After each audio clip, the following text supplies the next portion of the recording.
Hello, this is Aoife Dean and this is the Happy Weight podcast. Today I'd love to help you with dissolving guilt. That's such a crazy, huge step in letting go of a weight problem. If you think of it, if you put yourself in the shoes of yourself in 1 year's time, 5 years' time, when you won't have any eating and weight issues, guilt will not be something holding you back. You know, it's not something someone who has no eating or weight issues has to put up with, and therefore they can just proceed, move on, react to physical signals, react to another physical signal.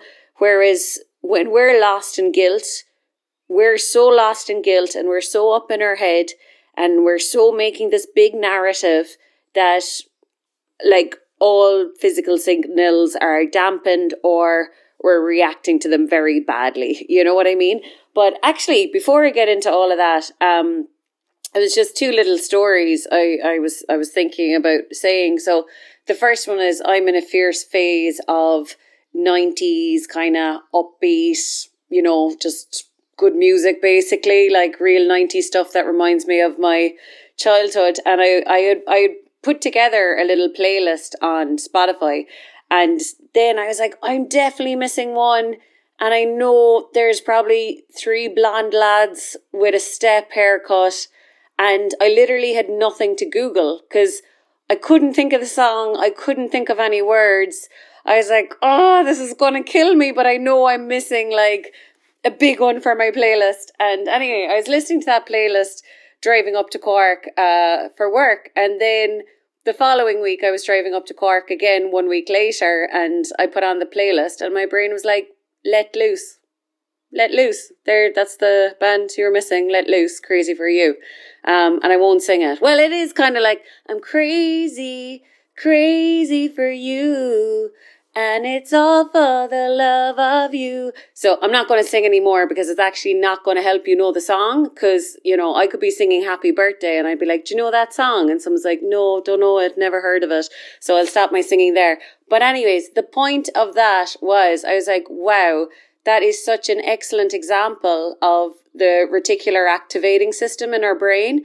So our brain is on a 24/7 problem-solving mission. We just need to give it puzzles to figure out. So, that was a puzzle I left with my brain to figure out. I was like, come on, what's that song? Come up with it.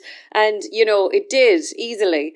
And so I suppose our brain is a little bit like, the Instagram algorithm. Like if you're looking at cute cats and you're engaging with content of cute cats, it brings up a lot more cute cats. God forbid you're engaging with before and afters or what I ate in a day, and then you're going to get the algorithm of someone who wants to keep a weight problem. So I wouldn't advise that, by the way. But basically our brain is, it could, like, there's a billion bits of data it could take in every second, but it can only actually take in a very small percentage of the data. It can only take in and process so much data. So it prioritizes the data that you have told it is important. So this is such a huge change in our eating and weight, right? Because if we've gone down the road of I'll never change, I have a bad metabolism, I think this is my genetics. I think I'm just like my mother or my parents. I think this is because of my childhood. I think this is my low metabolism. I think this is because I don't like the gym. I think this is because I'm not organized with food. I think this is because of the perimenopause. Whatever else that we're blaming on, there's no puzzle for your brain to figure out. It's case closed. You're not asking your brain, hey brain, can you help me find the coolest, nicest, most fun way to become my ideal weight? Can you help me find the coolest, funnest way to let go of overeating or dodgy eating? Can you help me find the coolest, funnest way to feel a little bit better incrementally? So, you've probably heard me say this in other ways, and even, all the affirmations I do with clients and on the Happy Hypno Weight program is us showing our brain our priorities. Like when you're retelling your brain every day, I love feeling light, I love feeling slim, I love feeling strong, I love the feeling of progress. When you're reminding your brain is, oh shit, that's important to her, right? Okay, cool, look out for options for that. Whereas when we're kind of like, oh geez, I could just look at a slice of cake and put on weight. You know, we'll eat cake and then, I don't know, our jeans feel tight a day later and we're like, you see, it's different from me. I have such a negative reaction to certain foods. So it's like, really be careful what you're setting out to prove and what algorithm you're setting for your brain, because ultimately, if your goal is you want to become someone without a weight problem, you want to close down the algorithm in your brain and on your Instagram related to disordered eating, overeating, stuff that obese people would look at, stuff that dieters would look at, stuff that people on the GLP-1 inhibitor would look at. Like, don't be looking at any of that stuff. That's not your algorithm. Like, don't be looking at any of it, because if you were already your ideal weight and you did not have a weight problem, none of that stuff would be interesting to you. And I did all of this for myself back in the day. It meant clearing out books. It certainly meant clearing out weighing scales. It's feng shui as well. You're getting rid of anything in your house that symbolizes a weight problem, and you're getting rid of anything in your inbox that symbolizes a weight problem, like anything in your algorithms that symbolizes a weight problem. But like I said, most importantly, it's that you are setting a mission for your brain. You're giving it a new little puzzle to sort out. And if you give it that puzzle to sort out, it will be working on it 24/7. Your deep subconscious mind will be working on it. So pose the question to yourself, how can I feel better by 6 p.m. tomorrow? Do you know, how could I have the nicest evening with food, however, feel great, feel proud of myself, and feel comfortable going to bed? You know, so keep posing, you know, a solution-based question basically to yourself. You don't even need to force yourself for the answer. Just keep posing the question. And then, like I said, separately, keep reminding yourself of what you like. You like lightness, you like feeling fit, you like feeling strong. So make sure that programming is going into your head a hell of a lot more per day than, God, I have such a problem with overeating. Oh, geez, I'm very addicted to foods, haven't I? Like, really, you'd want to be culling that big time with a new story. The second story was, I was in hospital today. I had to get like a drug via IV for my immune disease. And, I was just, it was so weird, right? Because I was in for the bones of 4 hours for that, just on my laptop watching episodes of Poker Face. And when I was getting up to leave, like, I actually could hear the thought, thank God I don't have to go home now and overeat. Because if that was before, I only had two settings. I had a diet day, a being good, a trying to be good day, or off the wagon magnificently before the next good day comes kind of day. So that would have meant me driving over to Wilton Shopping Centre, getting fatty, suppery stuff, and then getting desserty, sweetie, crispy, chocolatey, ice creamy stuff for afterwards. Like the whole shebang. I would have been trying to tick as many categories as possible before the good day would recommence tomorrow or Monday or whatever. So it's like I would have basically, from the physical side of it, I would have had to sit in hospital and get this unknown drug for 3 hours and then go home and feel physically horrific from overeating. And like, it was just nice to hear the thought, oh, phew, I don't have to do that to myself anymore. And like when I'm working with clients every day, like, you know, it is like we're working with a bully in our head.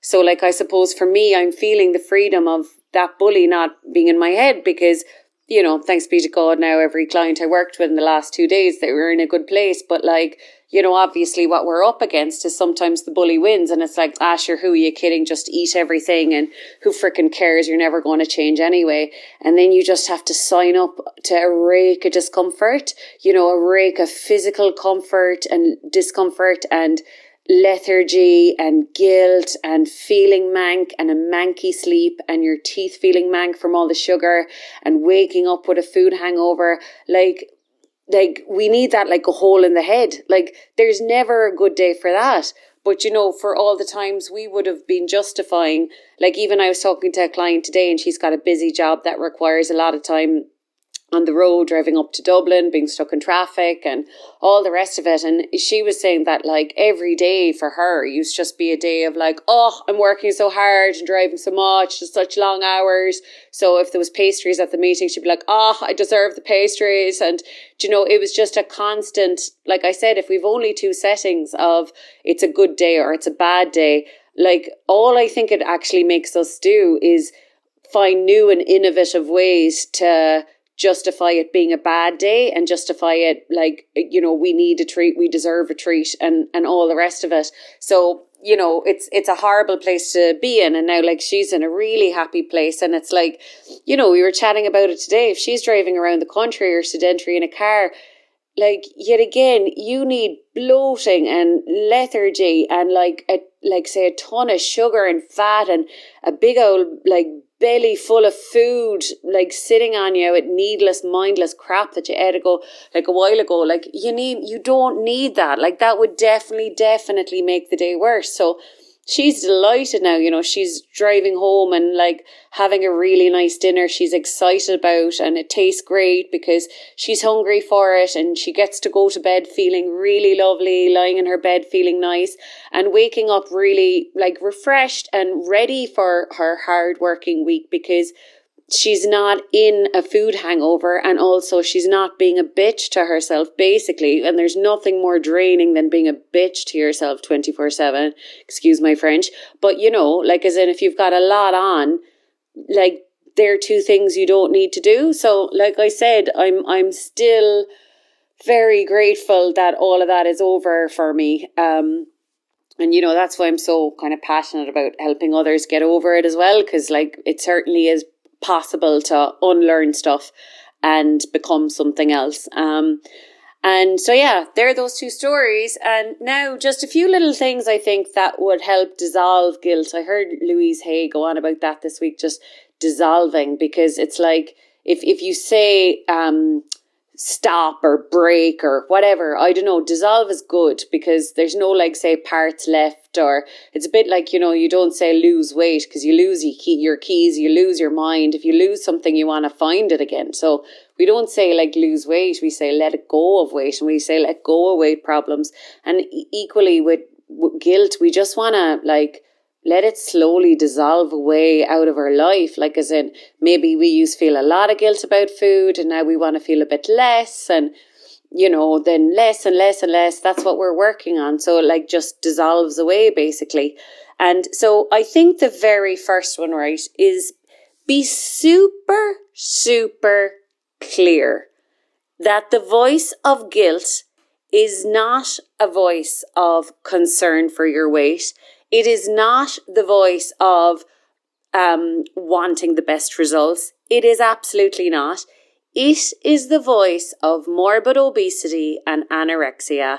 And take that from me, I'm an expert. I work in this every day. I know what the mind of an anorexic sounds like. I know what the mind of an overeater sounds like. And it is that voice. So like, this is why this is seriously important that we start chipping away at that voice and that we give it the mic less and less often. So, and how do you know it's not the voice of concern? Because say when it's giving us shit for eating too much yesterday, we could be like, oh, see, that voice just wants the best for me. Like, you know, it does want me to get to my ideal weight. So of course I should be doing more walking than I did do. It's right. You know, it's like, say, you know, the voice of guilt is like, you could have gone for a walk. And then the voice is like, yeah, but it was only one walk. Like it should have been longer. And then you're like, you go for a long walk. And then the voice is like, yeah, but it was one long walk this week. You'd want to be doing a lot more than one long walk this week to lose weight. And then you do multiple long walks in a week. And then the guilt voice is like, come on, like that's a drop in the ocean. Like how much weight do you have to lose? So you did a few walks in a week, like wowee, well done. So that's the voice of guilt, that it's like never, ever, ever, ever enough. And then say, you know, anything you eat is way too much, so wrong, so bad, whatever. But So, clearly the voice of guilt is disempowering. We are feeling less empowered when that guilt voice is around, and we need a hell of a lot of power to get out of it, eating and weight issues. We need all the power, all the inspiration, all the self-love, self-support, self-encouragement that's humanly possible to muster is what we're going to need now. So it's like, check in with yourself after that voice. And has your battery depleted? Like, are you feeling less self-love? Are you feeling like, oh shit, I'm actually steps behind where I'd like to be. I'm actually so far behind. I'm actually at the bottom of Everest and I'd love to be at the top of Everest. Like, is that how you're left feeling after that voice? And if you are, well, that is the voice that, yet again, it's not going to be there as often when you're letting go of weight, like, and actual kilos and weight problems and eating issues.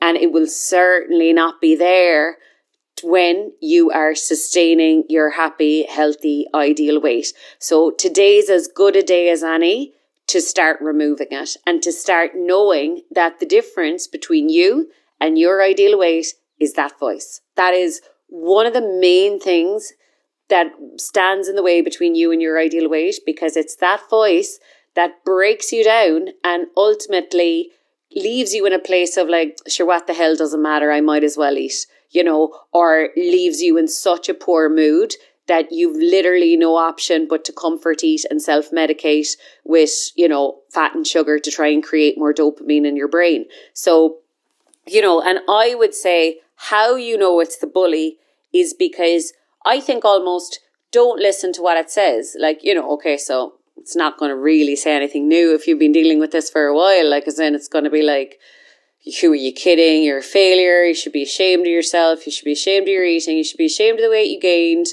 You're not moving fast enough. You're not making changes enough. The changes you are doing aren't working. You clearly need new changes, blah, blah, blah, blah. So they're the main things it will say over and over again. And sometimes it will say them really urgently, like, you're not where you're meant to be. You shouldn't be this weight. You need to change something. Sometimes it will be very urgent and scary. And then sometimes it will be just more milder and bitchy and like poking at you and like trying to find vulnerabilities and holes and being like, I think you look awful in that photo kind of thing or whatever. So it can, it can vary in power or intensity, I suppose. But anyways, don't listen to what it says. Listen to what it makes you do. So that is the proof of the pudding, and that is how you will finally highlight to yourself that that is not the voice that will help you become your ideal weight. Because say, for instance, I had a client today now, and I only met her a week ago, and like she said to me on the phone today that like she has the urge to binge eat multiple times per day. And since we've been working together the last week, she has not had that urge once. Like, that is pretty cool. So like, kudos to her. And then there was a little like guilt voice that came in last night with all the usual shit. Who are you kidding? You shouldn't be eating like this. You shouldn't be eating at all. You should be doing more, blah, blah, blah. So she had that little bit of guilt. And then she ate more than she did at any other point of the week. So like, and like, it was cool because she woke up, consciously she woke up and she was like, whoa, what am I doing? My belly's getting really uncomfortable. I don't need to do this. So it's really cool that she woke up and she saved herself from that voice. But I was like, do you see what happened there? Like, the only time you ate badly during the week was when you listened to that voice. Like, it's an immediate effect. And one of the ways it's an immediate effect is because when we feel fat, we act in fattening ways. And that guilt voice makes us immediately feel fat and like we're on the back step. And what do if we feel fat? We act in fattening ways. So that's the first one, to just be super, super clear of the enemy, and really observe, or even, sometimes we learn the best lessons on reflection. So as in, there was definitely multiple times for myself where I was moving forward nicely. I wasn't overeating as much. I wasn't binging as much. And then I'd have the freak out. the guilt voice would come back loud and powerful and be like, no, you've a right to doubt yourself. You've a right to think you're not in the right place. This isn't good enough. Who are you kidding? Blah, blah, blah, blah, blah.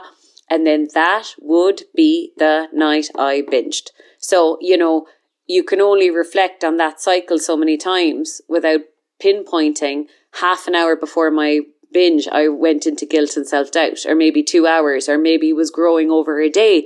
But ultimately, the origin of the binge was that voice of doubt and criticism and putting myself down and saying I wasn't where I should be. So yeah, hope that helps a little bit. Second one is notice how long you lose yourself to that voice, right? Because your body's lovely and it's done great things for you. And especially if you've been dealing with this for a long time, enough is enough. Like disordered eating or disordered thinking with eating and weight, it will always mean overstuffing your poor body. And then it will mean at other times starving it or cutting out nutrient groups or cutting out really normal, nice foods that everyone enjoys, or like a lot of restriction, a lot of undereating, overeating, under-exercising, over-exercising.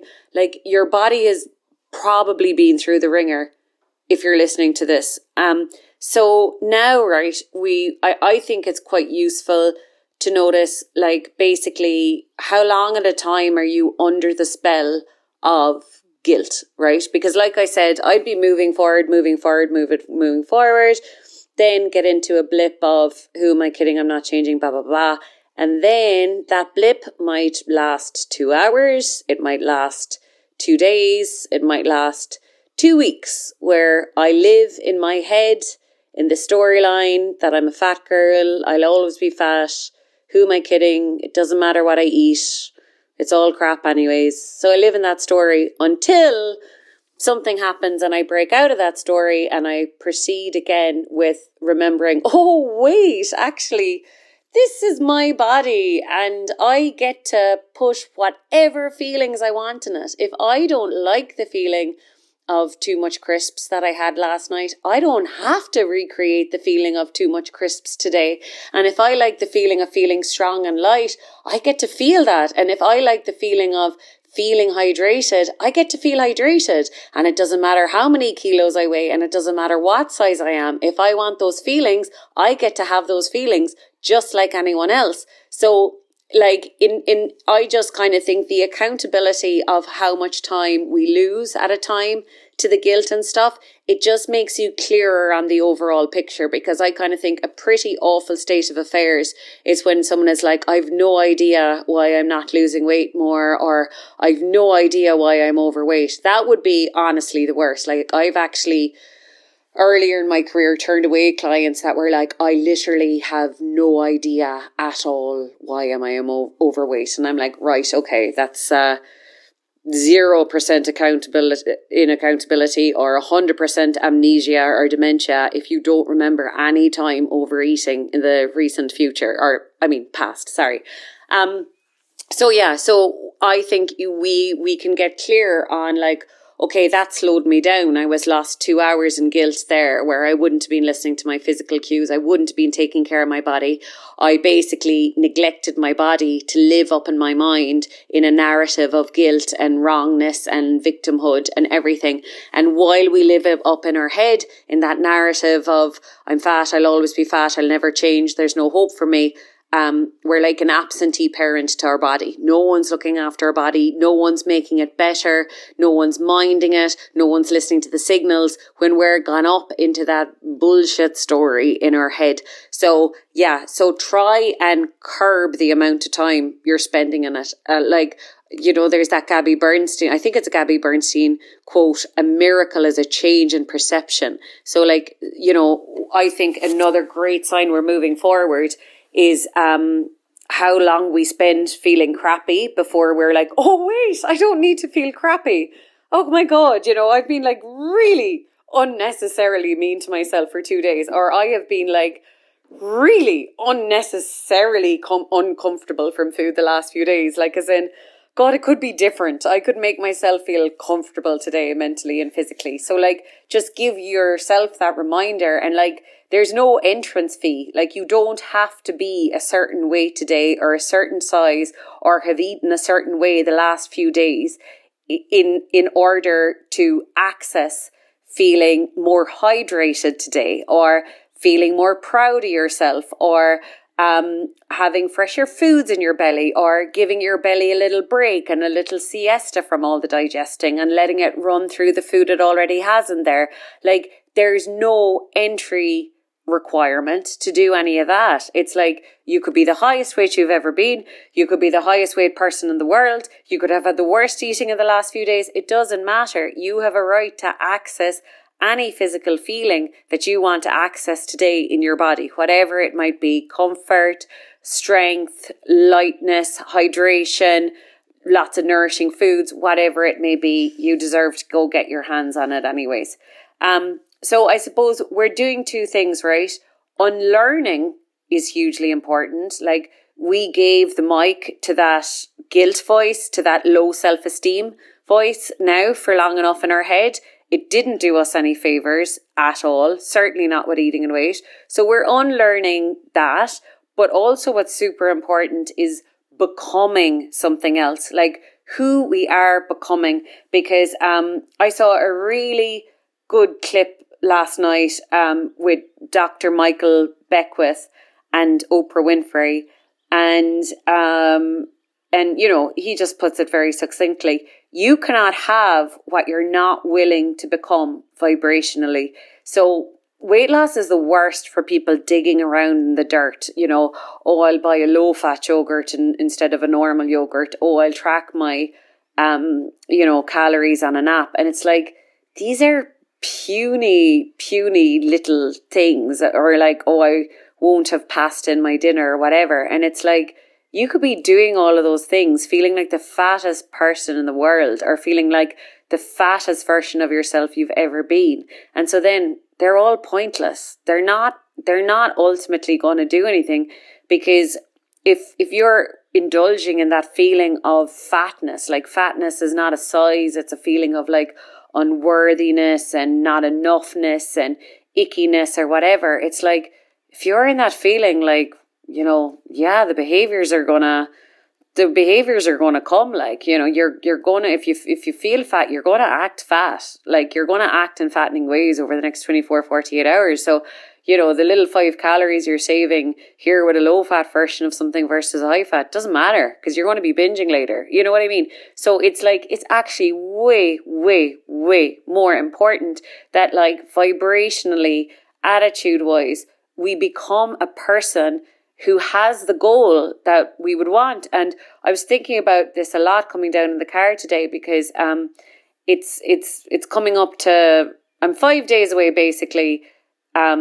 to it being the 10-year anniversary of my last day having a job. Do you know, so I quit my job 10 years ago, and I started a business then in September 2015. So, like, I quit that job in May, and then I spent the entire summer leveling up mentally and vibrationally to become someone who could own a business, because no one in my family has a business. My parents wouldn't have that level of confidence at all. So, like, there was a lot of growing that had to do to become someone that could have what I wanted, which was to run my own business. So I really had to get on that level. Do you know what I mean? So I had to believe that about myself. I had to walk like that, talk like that, see myself like that, believe I was worthy of it, all of those things. So it's kind of like, you picking out a low-fat yogurt is literally nothing if you're not willing to do that work of, like, leveling up. And, like, sometimes it's really hard to see ourselves, you know, as that person. So we have to do what Beyonce does, you know, the way she's meant to be really shy and stage shy and everything. So on stage, she's not Beyonce, she's Sasha Fierce. She's created an alter ego that's pretty much the opposite of her, that's ballsy and confident and sexy on stage, and, you know, not concerned about what family or friends think or whatever. And we need to have our own kind of version of Sasha Fierce now, to no longer have a weight problem.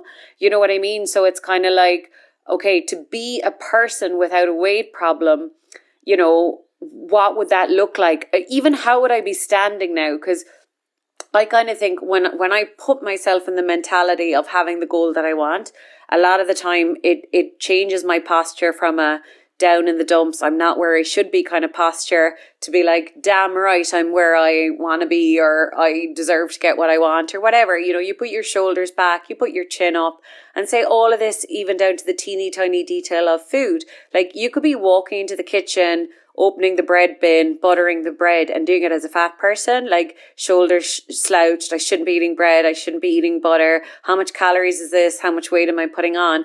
Or you can embody someone without a weight problem. So this work, like I said, is actually like a zillion times more important, but also technically harder than just, say, choosing diet foods that someone recommends or tracking on an app, because you have to be it. You have to click into what the finished product, like still you, still your personality, or, you know, do either versions, play a caricature of a totally different person. First of all, when it's unfamiliar, maybe there's someone you know that you think, God, I can imagine how confident she'd be with her dinner, or I'd imagine how confident she'd be when she's doing her Tesco shop, or whatever it might be, and just play the game of that person. Like, I did drama a little bit in school, and I did it in London, and like, I'm all for playing roles, and I kind of identify with the whole acting thing. So I'm just like, I loved that idea personally of just playing a little character, and especially if it's a character who likes themselves and is confident and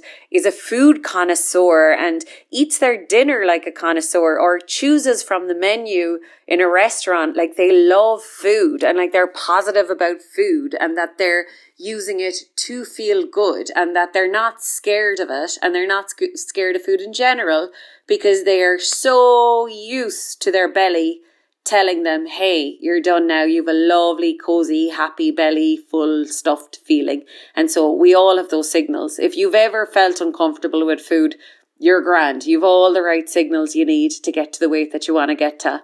So I suppose, like I said, it's just us embodying that. So yeah, like Dr. Michael Beckwith said, you cannot have what you're not willing to become vibrationally. So we need to start becoming a kind of person who actually cares about their body. So actually would find it really quite sad to feel lethargic from eating too much, or not sad in a guilty way, but just more in a missed opportunity way. Like, oh geez, God love me. Like, what made me think I had to eat so much of that? Geez, sure, it's going nowhere. I can buy it in a shop tomorrow, for God's sake.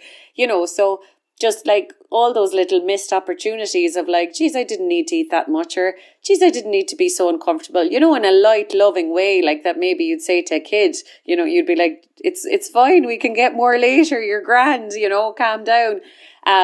So we're like, for us to be in a place basically where we actually do care about how our body feels. We actually don't want to throw it under the bus. We don't want to sabotage or hurt it or hurt ourselves. And this actually all leads back to guilt, because you're maybe sick of me saying this, but like, however you're willing to treat yourself mentally is how you're willing to treat yourself physically. So if you're willing to say a lot of mean shit to yourself in your head, well, then you're willing to not let your body exercise for days or weeks, and you're willing to starve your body of that strong feeling or that light feeling or that fit feeling, and you're willing to like push your body into bed full as a frog after a load of gross stuff or a load of gross eating. So like, it's super important that we're working on both levels, but especially the guilt level, because like I said, you're nicer in your head, you'll be way nicer in your behaviours.